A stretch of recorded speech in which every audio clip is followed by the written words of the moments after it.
Ladies and gentlemen, welcome back to the BigSin podcast. I am your host Sinji. With me, Big Tone Son, Yo, and our guest Ray All Day. What's going on, guys? All right, continue. all right. So it's the second part of the podcast. I know we're a couple weeks late with this, but we're going to touch on this summer game fest event they're having. Um, as I'm pretty sure everyone who follows gaming knows that E3 was canceled this year because of this COVID-19 pandemic. A lot of people weren't predicting to be E3 that good anyway because I know Sony dropped out of it. Nintendo, they haven't been a part of it for a couple years now. Mainly because of the prices that they're charging these companies for to rent a booth, which I mean I can understand. Like you're paying millions of dollars just to rent a space for a couple of days, and essentially not making any money from it. You can almost count it as a loss. Whereas if you just have your own event, it's like, well, I can have my own event. It's not going to cost me that much to rent, and I could also make money off of it. Why not? It only makes sense. But essentially, the Summer Game Fest is takes place from May to August, and you'll see a lot of big publishers and a lot of big developers. They'll be announcing upcoming games, showing gameplay. Obviously, Xbox and Sony, they'll be or Microsoft and Sony, they'll be showing off their hardware and their hardware capabilities and everything like that. So it looks like the first couple things that we've got out of the Game Fest thing is you got the announcement of Assassin's Creed Valhalla. You got to see quote unquote gameplay from the Xbox Series X, and you got to see the Unreal Engine running on the PlayStation 5. Right. Um, Which we touched on the the, last part. yeah, so the Unreal Engine on PlayStation 5 looks incredible, and we've already talked about it. It looks good. Um, a lot of people were disappointed with Xbox showings because Ubisoft claimed that they'd be showing off, or the marketing director of Microsoft claimed that they'd be showing off actual gameplay, but it turned out to be cinematic gameplay, more of cut scenes and stuff like that. So there was a lot of backlash to that. Um, I don't know about you guys, but I'm actually excited about this event. I think this is something that you can see easily replace E3. And this is coming from someone who's been following E3 for years now and actually was making plans on going out there this year to Okay. check it out. And actually, once Sony announced that they weren't going to be doing it, I actually decided that I wasn't going to be flying out there for E3. But Right. yeah, let's hear your guys' thoughts on that. Which is interesting because like Sony's actually directly involved now with this Summerfest thing, so they're like, hell yeah, we'll do this. What's Uh, interesting is Sony announced they weren't doing it this year before this pandemic. yeah, and then like now Summerfest is on, and they're like, hell yeah, what about this Summerfest thing? Um, I've always wanted to go to E3. I've never kept up with it when it actually happens. Like I never watched that stuff. I don't really I don't try to spoil too much for myself on like what's coming out, but like obviously once E3 happens, like the headlines just go everywhere, so you kind of just end up finding it anyways. Um, I think it's really interesting that it's a multi-month event, so now they have like stuff kind of like dripping out between months and months and months, and I guess that gives like everybody an opportunity to kind of show their stuff and be like, hey, like we have stuff coming out too, and they don't have to worry about like getting overshadowed by other stuff that's coming out and they're showcasing the same day. I think this format could help a lot of people in that regard. Like everybody gets to show off their shit on different days. I Yeah, still don't think EA should be in there, but yeah, and I think another cool thing is like at E3 one of their big draws is that they have playable demos for upcoming games that are supposed to be coming out. And for a lot of those demos, you know, the general public doesn't really get to try out. It's only if you're at E3, which I mean, it's a little unfair because there's a lot of people who can't afford to buy the E3 pass and then buy a plane ticket to fly out to LA and then pay for a hotel room for 4 or 5 days to be out there. I mean, that type of Mhm. stuff isn't cheap. You're talking about spending almost anywhere from $2,000 to $3,000, and that's not including whether you need public transportation or if you want to rent a car, money for food and Hotel. stuff like that. Yeah, so I mean, it can be very expensive just to go out to E3, you know. But yeah, they're talking about how a lot of the demos they'll be having on PlayStation 4 and Xbox for everyone to play, which I think is a great idea. You know, it gives it basically gives us a chance to try these games out and for us to form our own opinions.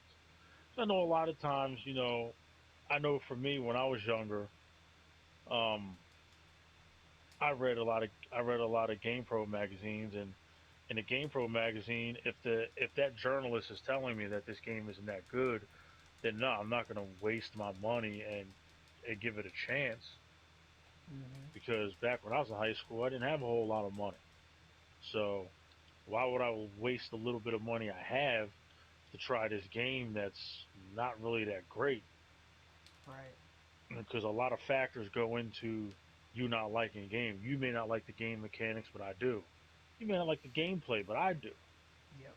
So basically, a lot of times you're just blindly following these influencers and not even giving these games a try. So I think the Game Fest thing is a good idea.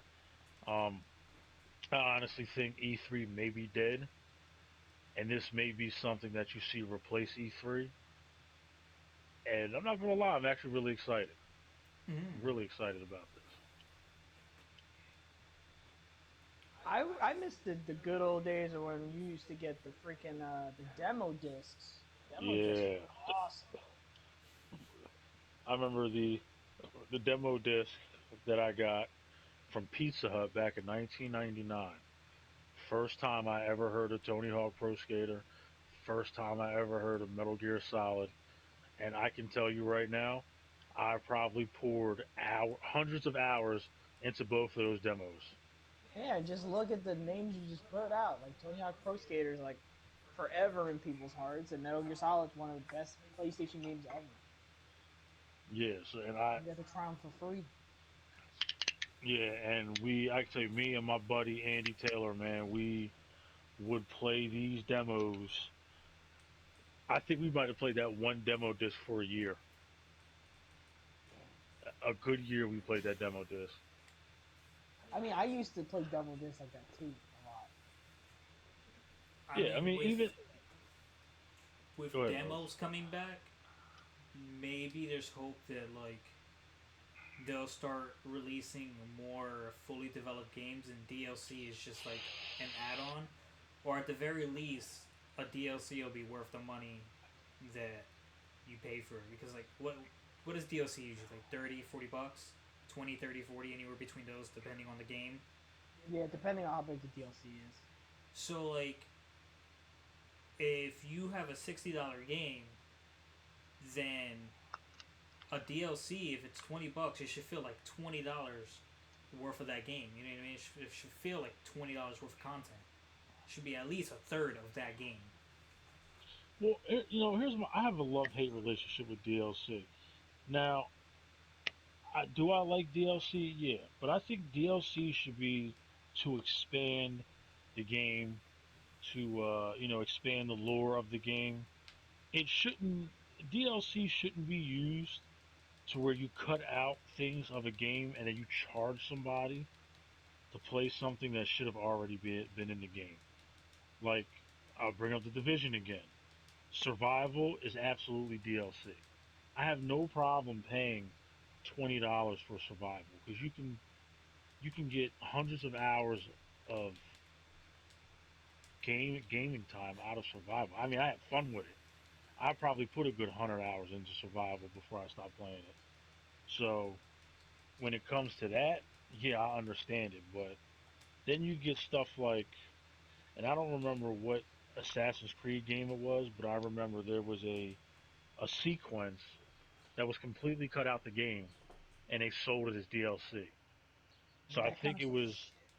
yeah, so I think it was sequence 7. So you basically skip from to 6 to 8. Why? Just add that sequence in. It's basically laziness is what it is. Yeah. Like look at what Grand Theft Auto 4 did. You put That out pissed this me off so much because you get the complete story if you pay for it.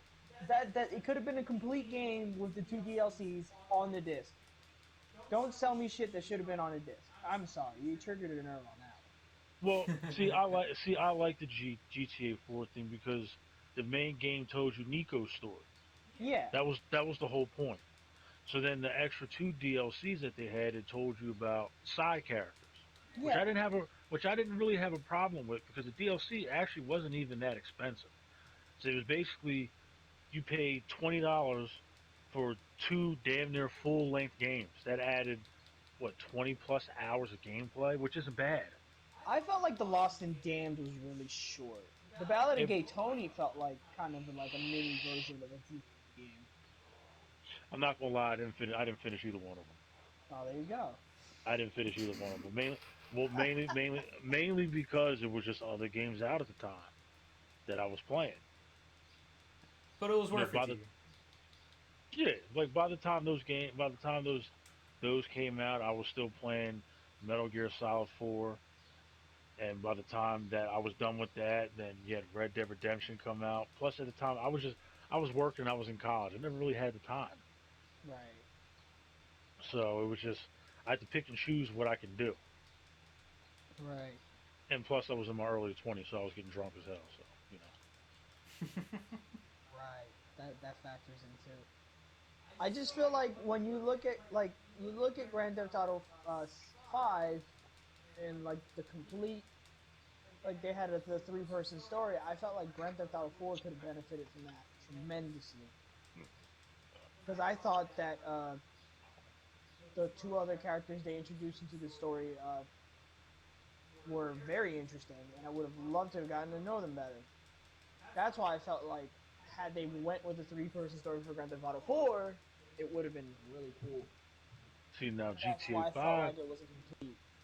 GTA 5 pissed me off because they had planned DLC and decided to scrap it because GTA Online blew up a lot bigger than they anticipated on. So, I Mm-hmm. mean, and there was a lot of people that were begging them to put out more story mode DLC, and they wouldn't do it. Yep, because they were worried about their bottom line and they just wanted to make some. And I don't know if that was more of the developers or if that was more of the publisher, 2K. And I'm not gonna lie, I'm gonna blame it on 2K. Well, yeah, they probably were more so the ones that were like, yeah, no, like this online shit's making more money. Just put out the. And as much as I hate 2K, I think it's Take Two that does the publishing, isn't it? Yeah, Take Two. That's what I meant. Take Two. I Yeah. was like, I got a lot of bones to pick with 2K, but I'm not gonna blame them for this one. Oh, I got a lot of bones to pick with 2K too. Yeah, They've 2K's shit the bed with me. yeah, they basically ruined one of my favorite sports games in NBA 2K. They've ruined that. They've just I'm not even gonna get into it. They've just ruined it. They EA's a just get worse offender worse than and me. worse. Yeah, they get worse and worse every year.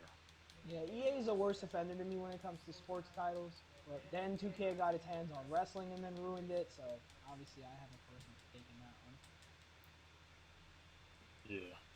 It sucks.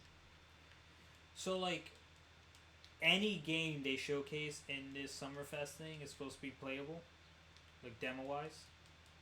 I don't necessarily know if every game is going to be playable because I don't see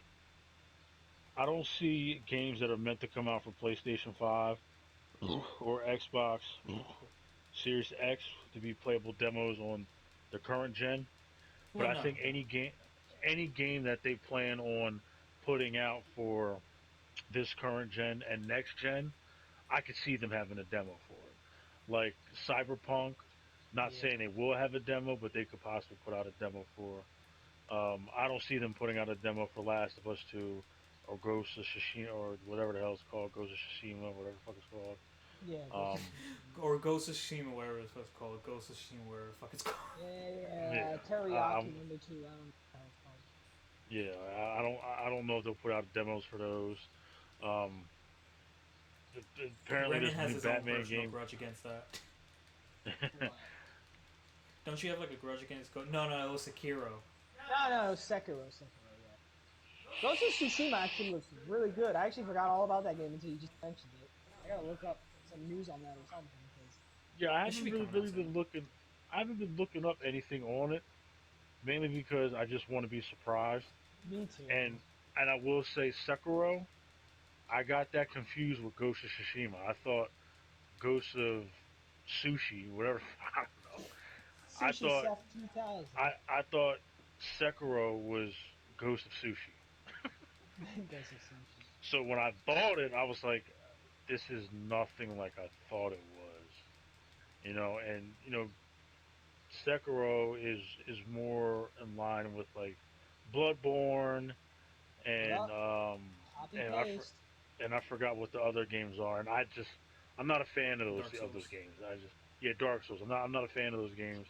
I tried playing Bloodborne. I couldn't even get past the the first like village you get put in. I couldn't get past that.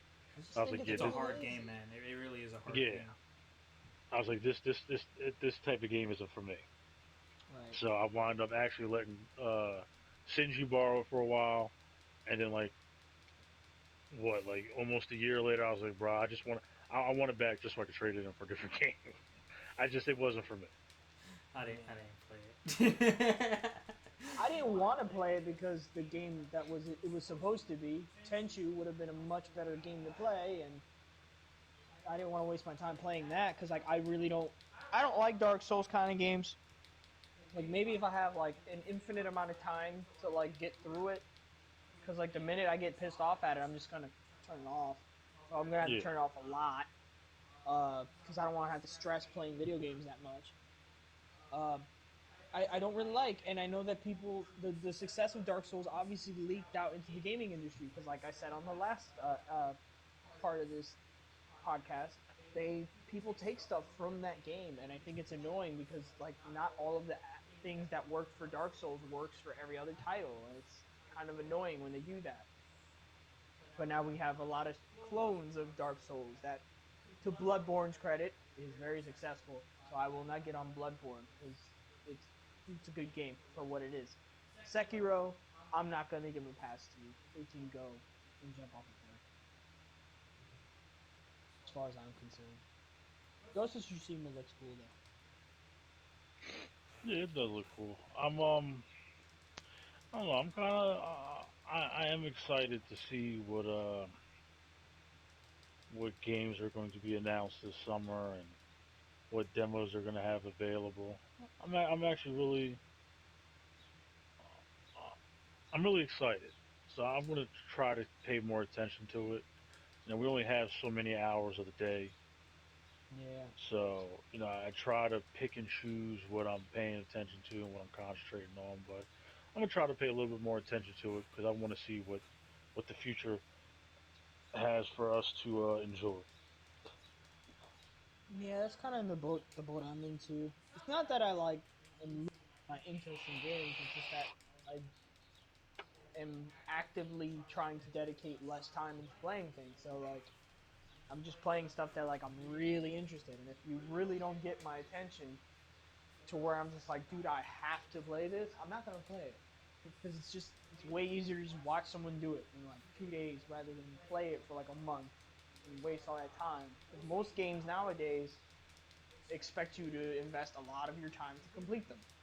So because a lot of games are so open ended nowadays, it just takes forever. So it's like I'm not gonna dedicate my time to playing everything. So like I check a lot of this stuff out because like if it's something good, then it's something good. But otherwise, I'm Yeah, not gonna waste my time.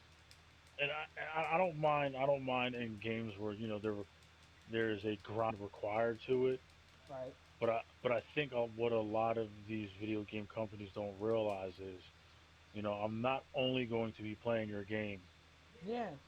Like I love Madden, and usually Madden comes out in August. I played Madden for a good month and a half because after a month and a half, 2K comes out. So then I'm playing 2K, and I will go and after playing 2K for like 2, 3 straight months, I'll go back and play Madden for like a week.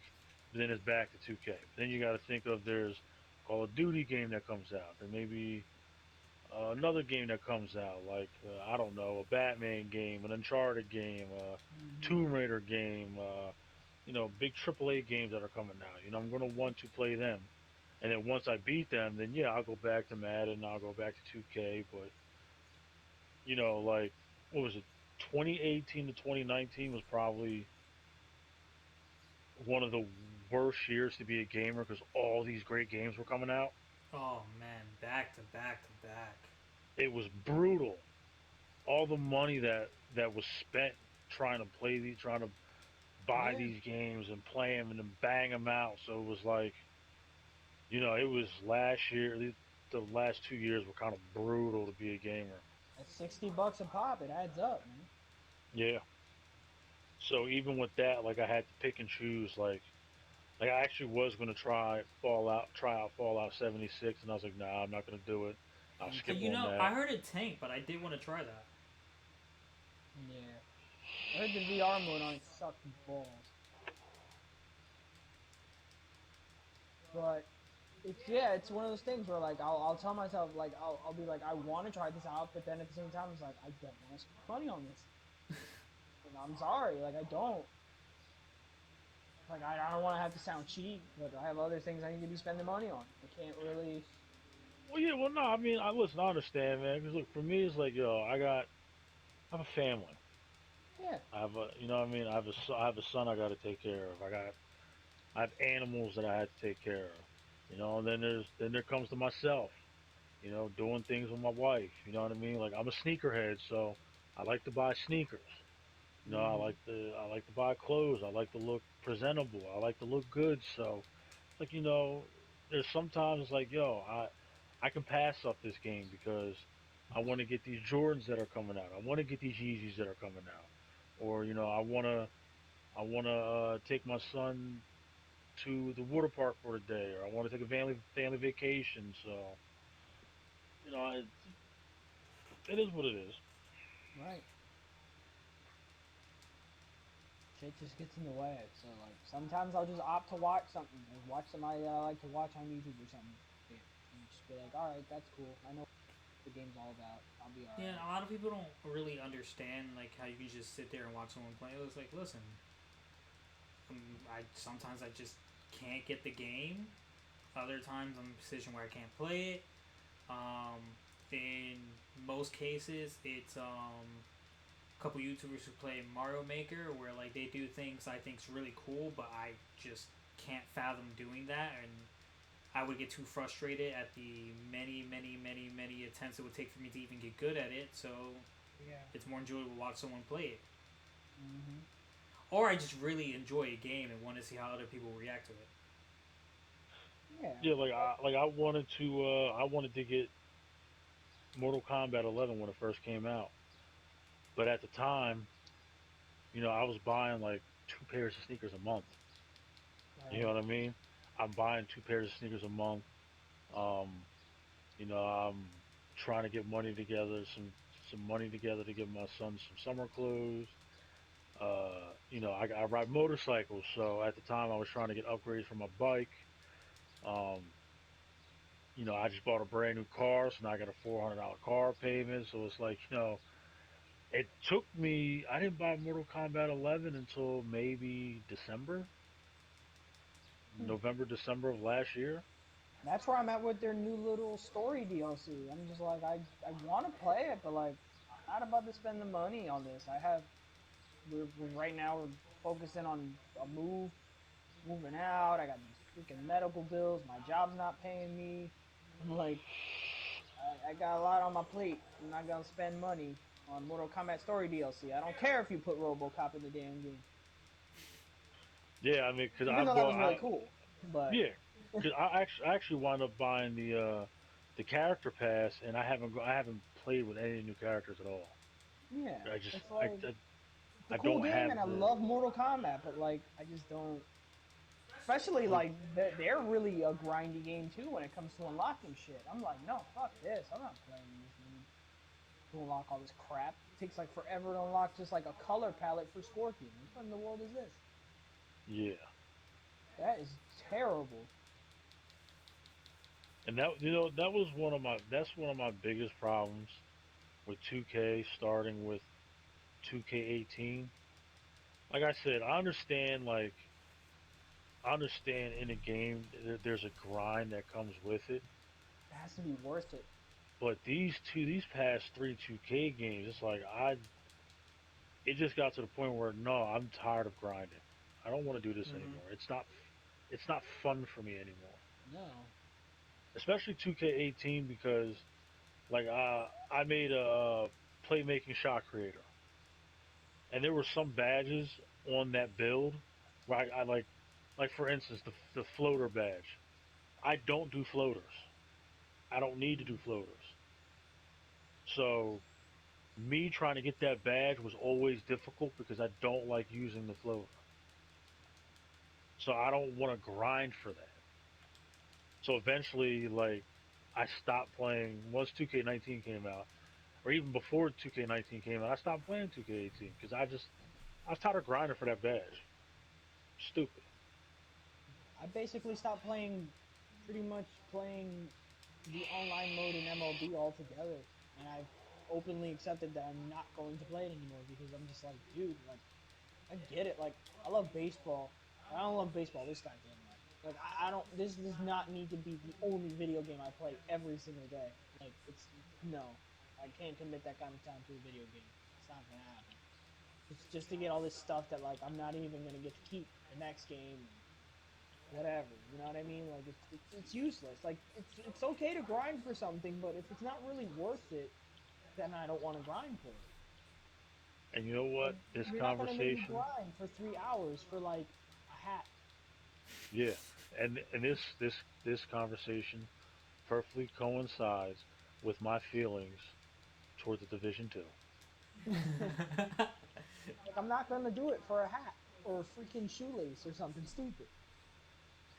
Now I will I say, did the same mission over and over again the other night. in this past week, I've played the same mission anywhere from 20 to 25 times, trying Jesus. to get one stupid gun, and it still has not dropped for me. Yeah, And because this of is the and this awesome thing. and this is what makes the grind even more demoralizing. When your developers come out and say that the exotic weapons that you have to grind for aren't even the best weapons in the game, they just add a different type of play style. That basically negate that. After you hear that, it's like, what is the point of me continuously grinding to get these weapons? There is no point. Like You're that was when wasting I your time. yes, and that was completely demoralizing when I heard that. Like I'm grinding for this gun called the Bullet King, right? And apparently with this gun, you never have to reload it. All you have to do is hit 100 shots with this gun, and it automatically reloads your gun, Wow. 100%. That's one of the talents on it, right? And I can't get it.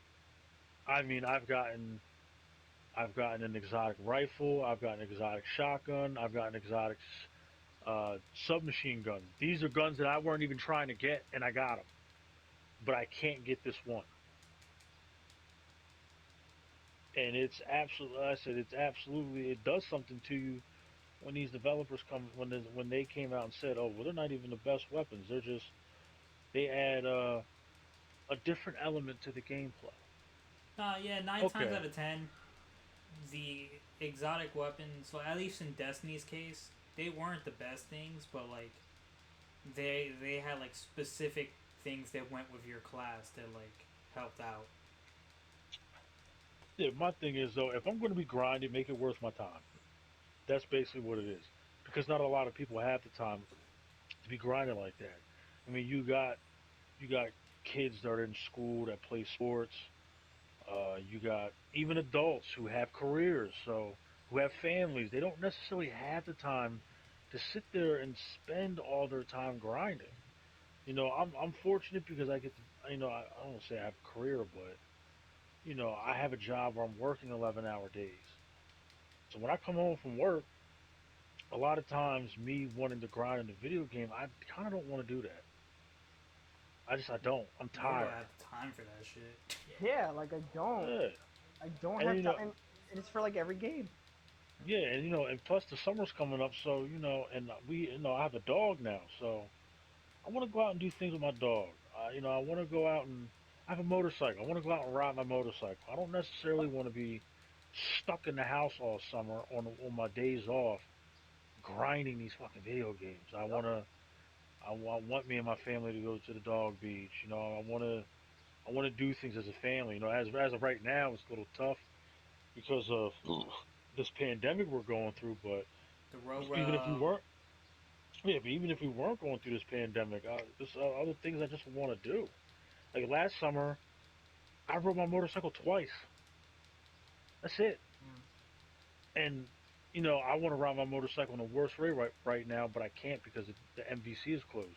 Once the MVC opens up, I'm on my bike almost every single day that I can be. But I also want to take my dog to the dog park. I also want to go out and do things with my family. I want to spend time with my family. You know, like the Yeah, past couple of weeks, I've just been like, I don't want to play video games. I'm just tired of grinding. yeah, And it seems like all the games that I'm attracted to, there is an element of a grind. Like I said, I don't mind the grind, but I don't have hundreds and hundreds of hours just to pour into these games. I think I was telling Los the other day, I counted out all the hours that I put into one character on the Division 2, and I've met like 350 hours of grinding. And I still have a shitty build. I still don't have the exotics that I feel like I deserve to have. Even though there are people out there who probably have thousands of hours dedicated to this game, yeah. I On top of still money spent. yeah, I still have 350 hours. That's a lot of time to put into one game and still have barely anything to show for it. Because most of the gear I get, I either dismantle or I sell it because it's worthless. now you know what it feels Listen, like to play Destiny. last year, I and I if I could probably grow to be like 85, 95 years old, and if anybody ever interviews me and tells me like some of the things I've regretted doing in my life, last year I committed a lot of effort into grinding MLB The Show to the point where like I'd even spent money. And if I sat here and counted out how much money I spent on fucking stuff in that game, I'd probably slap myself just when I come up with the total bill because it's just so much. Because like if you just grind it out, like because I tried to grind it out and spend no money this year on the mode, and it's impossible.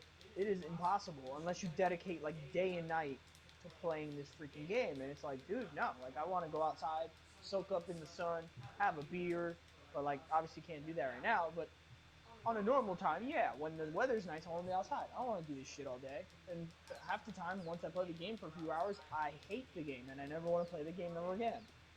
And it's just horrible. And it's even games that I like even like Crash Team Racing. Like you would literally have to grind for probably a week straight, day and night, to unlock every item in the shop in the game because everything's hidden behind the paywall. Where if everything costs like an incredible amount of coins, that they would just force you to spend real life money on coins to buy this shit. And like half of this stuff you don't even need, like stickers and stuff. And it's just like this is just like predatory to children because like they just see all this shit and they're just gonna ask their parents for money to buy all this crap because Yeah, they don't have the time to grind all this shit. You know what I bro, mean? I hear it every day when my son asks my wife to buy him Robux to buy crap on Roblox, Oh, and I Roblox is toxic.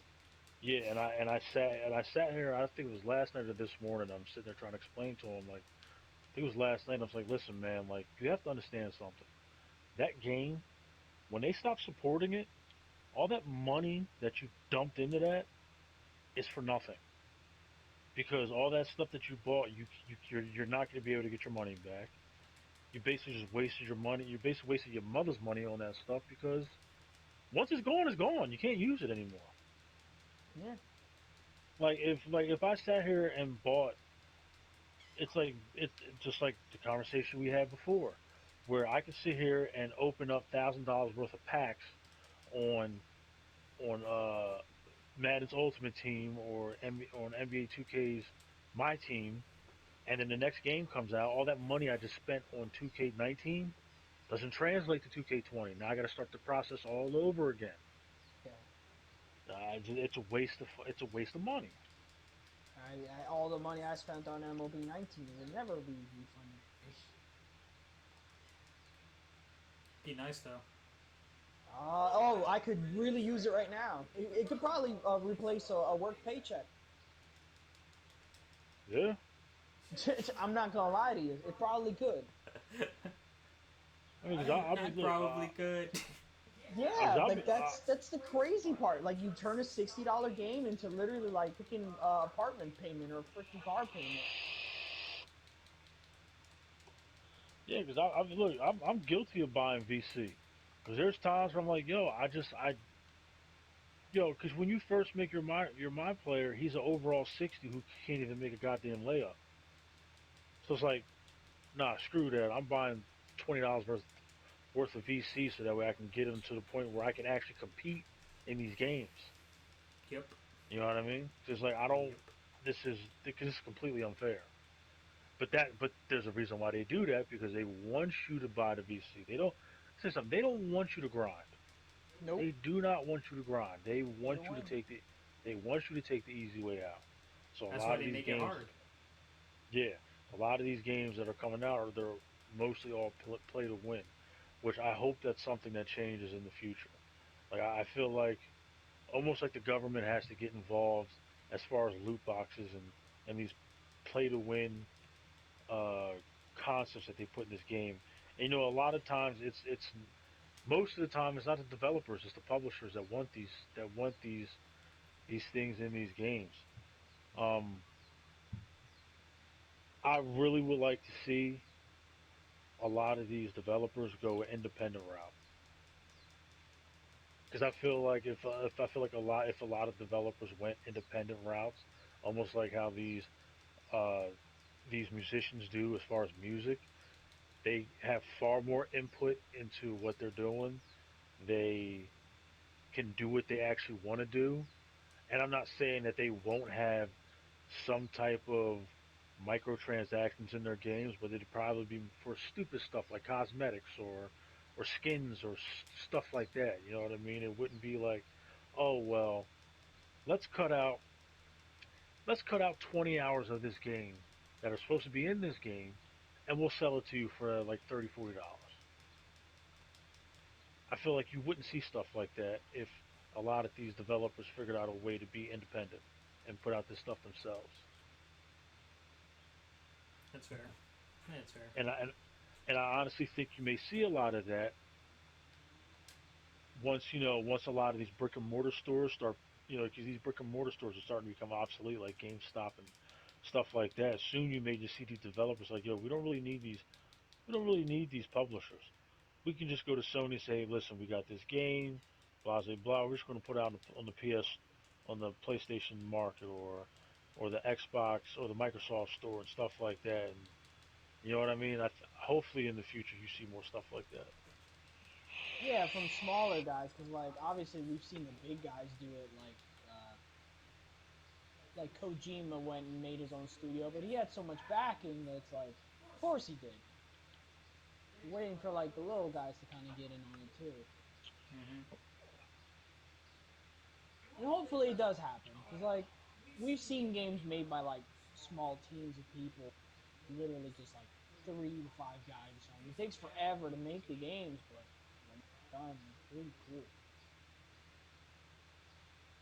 And that's what they. Every company just needs to remember when they were first coming out and what made them big. Now they're just like all like a greedy king. They want all the money they can get from just like one title. It's hard. It's hard to get up off the ground, an independent company. But there's so many good indie games out there. That's why it's so important to like buy these indie games when they come out. Like all they're lacking is money, and a lot of these people do GoFundmes and stuff now. It's just like whatever they can to get the game out of the development hell. Yeah, I was actually watching this video a couple of weeks ago which has been a huge thing in Madden, where it seems like EA can't get the concept of a simple fade route down in Madden, but you have this independent development company that puts out a football game where the gameplay and mechanics aren't that great, but they somehow figured out how to make a fade route work properly in their football game. And Madden, who has $1 billion corporation backing them, can't get it right. Hmm. It's almost mind-boggling.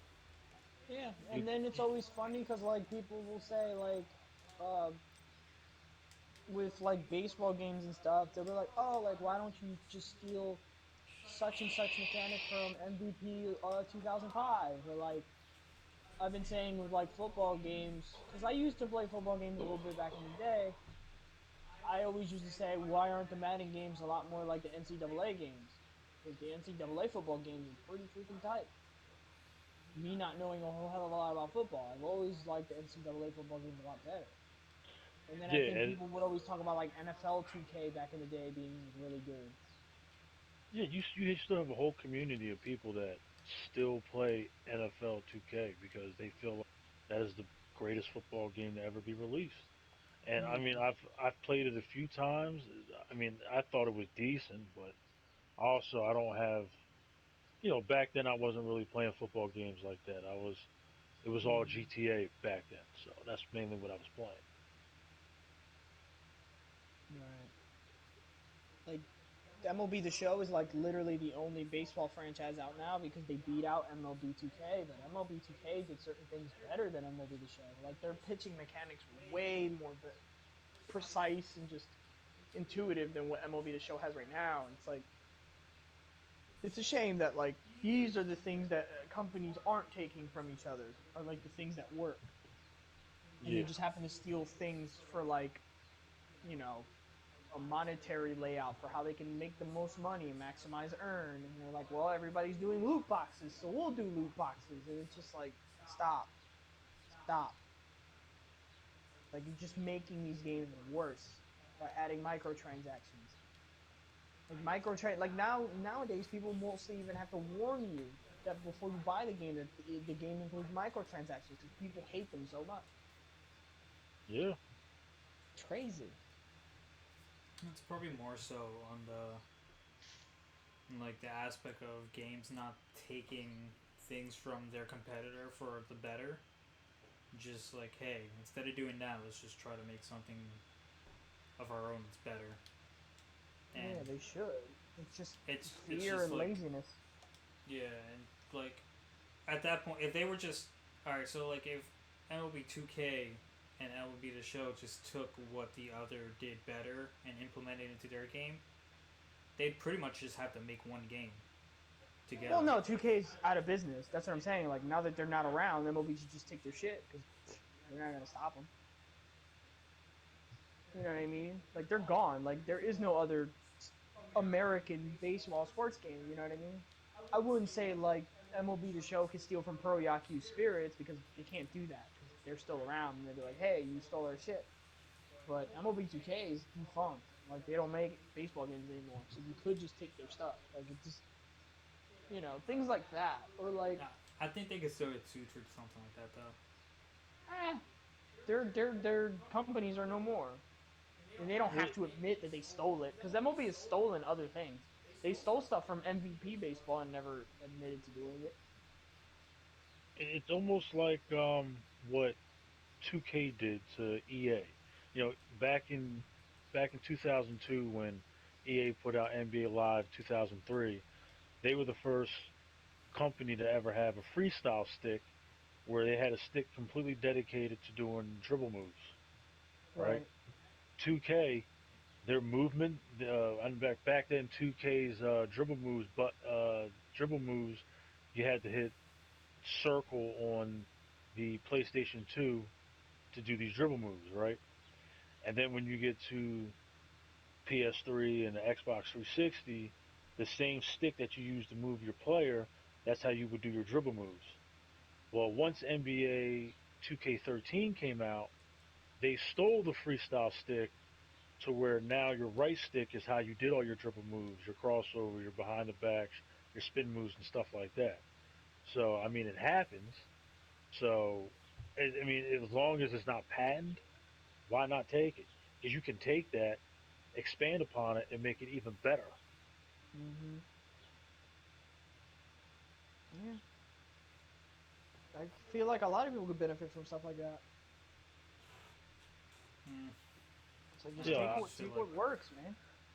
it's gonna be a money game from now and until they start caring about their customer base more often.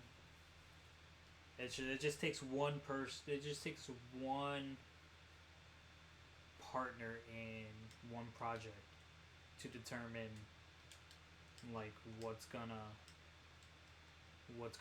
turn off a lot of gamers. And a lot of people don't have their finger on that button. A lot of people are just kind of oblivious to like what the customers want, even though there's like forums upon forums of people that like criticize stuff everywhere. And it's not all just toxic criticism. There's a lot of constructive criticism out there that you can learn from. And I yeah. appreciate a lot of companies because there are plenty of companies, and I'm not just gonna name them here all, but like there are a lot of companies that listen to their fans and they constantly update their games. And they're like, "Hey, we listened to you guys, and you told us this sucks, so like here, like we fixed it." Like they just straight up like they don't put their egos aside, and they're like, "No, like we made something that was shit, and like we're sorry." You see, even a lot of times that could be a gift and a curse because, just last night I was watching a video on on how these motorcycle companies are basically making machines that cater to each and everything that motorcyclists want and do. So what they're doing is they're basically listening to their customers, and a lot of the customers that are asking for these things, they're not even purchasing the things that they're asking for. You know what I mean? So even if, like, me, for instance, I claim, oh, I want such and such in the game, and they actually implement it, there's still not, there's still a strong possibility I still won't buy that game. You know what I mean? Right. So even that could be a gift and a curse at times. Yeah. So it's almost like a damned if you do, damned if you don't scenario. Yeah, sometimes too much fan service can be definitely overwhelming. Like people aren't gonna stop wanting things. You know what I mean? Yeah, Because I could jump down the rabbit hole of pretty much the uh, wrestling games community and all the crazy ass ideas they want put into wrestling games. Not all good, but you know, it's up to the developer's discretion on like what works and what doesn't. Like obviously, for every one good idea they present, there's probably like 10 bad ones. So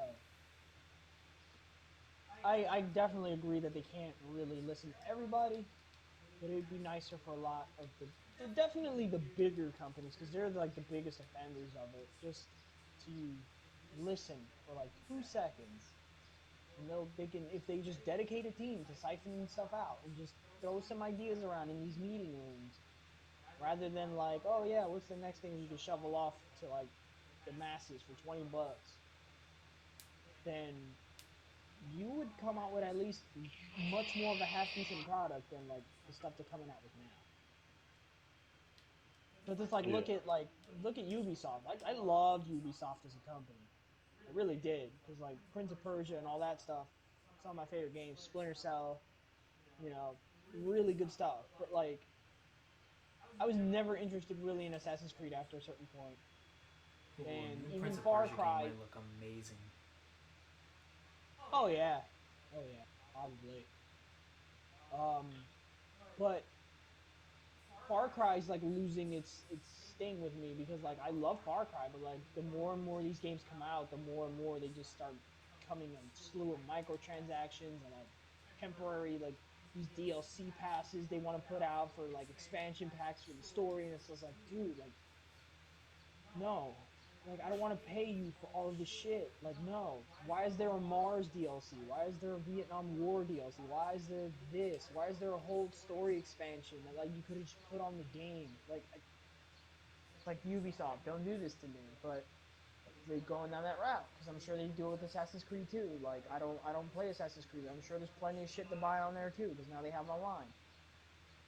Bro, I feel like Ubisoft is one of the worst offenders. Yeah, they nickel and dime you for shit like crazy. Yeah, like I remember back in the day when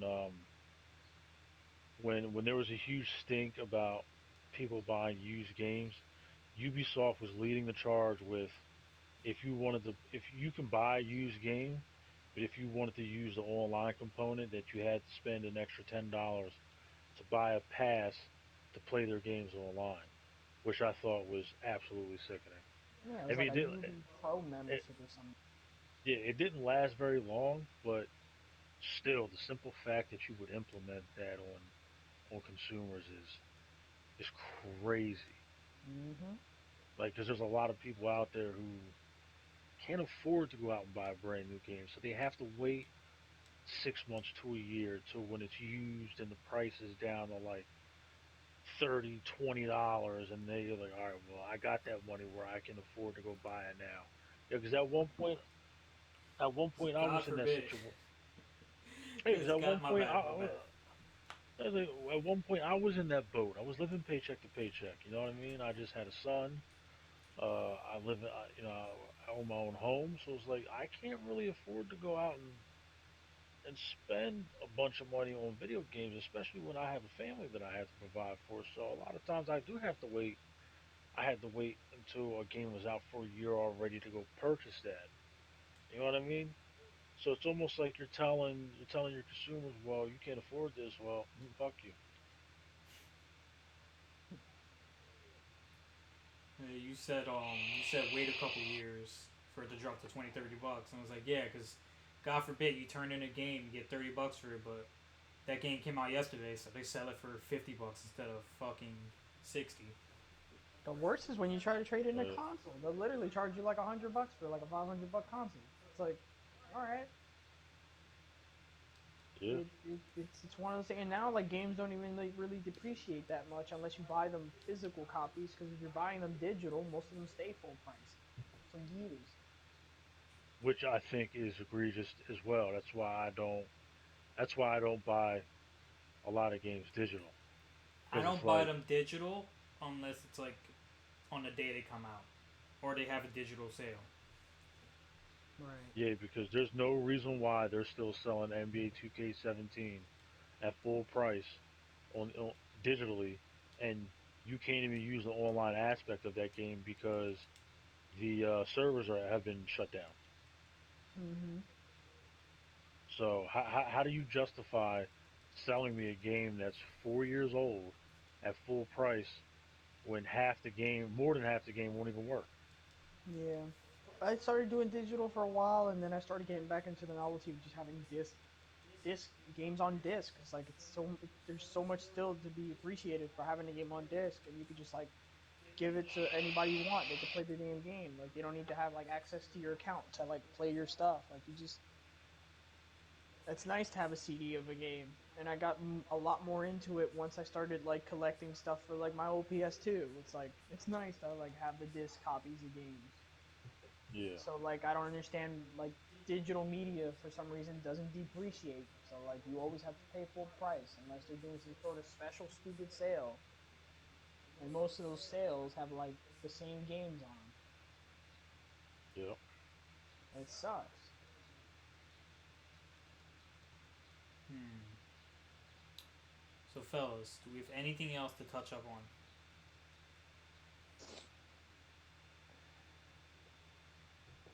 I can think of. Not that I can think of. All right. Well, I think we're done on the topics for this week's episode. Anybody think of any songs? Actually, I do have one. Um, as everyone knows, I don't normally like to pick mainstream songs because I mean they're mainstream. You know what I mean? So Right. this week I'm going to go with this underground rapper. Uh, I don't necessarily say they're a group. It's basically a producer that did this rapper's whole album. It's Mhm. Blue in Exile, and the song is called Dancing in the Rain. And the song is basically about a guy saying, I'm not making much money rapping, so why am I really doing this? And one of his buddies basically telling him, you're doing this for the love of it, so don't give it up. I Hmm. think the song, I think the song came out back in 2007. It's a really good song, real laid back song. Um, I think I first heard it back in like 2011, 2012. Really good song. Right. Uh, for me, I'm going to go with some Fred Wesley, and the song being "Funk for Your Ass." It's a good song, and it's a little change of pace of all the other recommendations I've been giving you. Because most of the other stuff I've been giving you, I can't even remember like what I've really recommended for like the last two, but I just try to give you some variety here. So if you like some good brass instruments and stuff, you're gonna like this one. A good big band feel there. Hmm. Well, I can honestly say that unless you're into anime, no one's heard this song. But there is an English version and a Japanese version, and I like them both, even though I don't understand the Japanese version. It's Tokyo Ghoul's Unravel, and you can listen to any version you want. But I think I just enjoy the way the anime theme songs sound, even though I don't understand them. Like they have a really good beat, and like you kind of, if you watch the show, you kind of know what they're about. So this one is basically about the main character's struggle within himself because he went through a major change, and Mm-hmm. he's rejecting the basically the new him, trying to hold on to the old him when he doesn't really become the character he is until he accepts himself as what he's become. So I think it's a good song. I've actually heard that song before.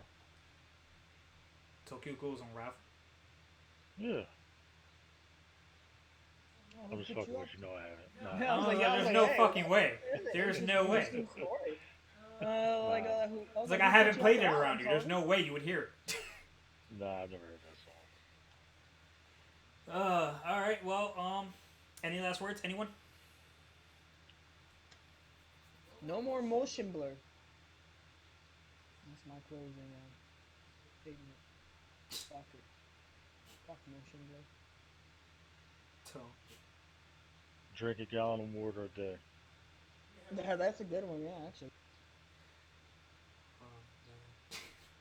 Do a minute plank each day every morning. oh man. Hey, these are very good tips to staying healthy, man. Don't wear condoms. They're not worth it. Okay, we're jumping down the rabbit hole. What the hell's a condom? Exactly. Uh oh. All right, guys. Yeah. Well, without further ado, that's going to be the end of this episode. Thank you so much for watching. If you enjoyed, like, comment, subscribe, and remember, you can find us on YouTube, Big Sin Podcast, and you can find us on Spotify, Big Sin Podcast. You can also find my gaming channel on YouTube, Sinfully Gaming, and we'll catch you guys next week. See ya. Peace. Bye.